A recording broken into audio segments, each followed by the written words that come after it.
Hello and welcome to PH Physics.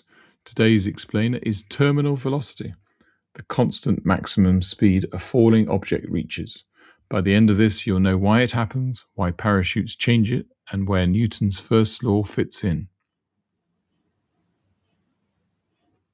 Terminal velocity is the constant maximum velocity an object reaches when the resultant force on it becomes zero. For a skydiver, weight pulls down, air resistance pushes up. As the speed rises, the air resistance grows. When air resistance equals weight, the resultant force is zero, and Newton's first law says zero force gives constant velocity. Three things. 1. Terminal velocity isn't the fastest possible speed, it's where forces balance. 2. Different objects have different terminal velocities depending on their shape, mass, and surface area. 3.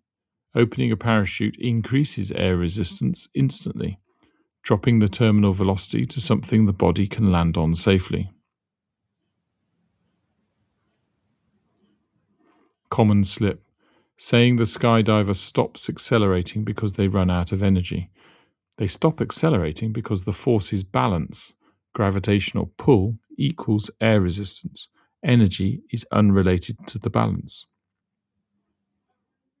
Quick example. A skydiver in freefall reaches a terminal velocity of about 55 meters per second.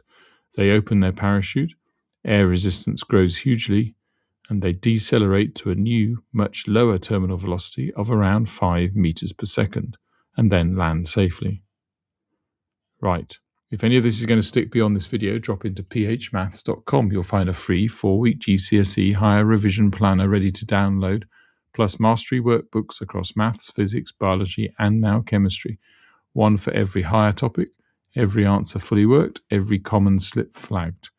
Simple explanations, serious results. See you next video.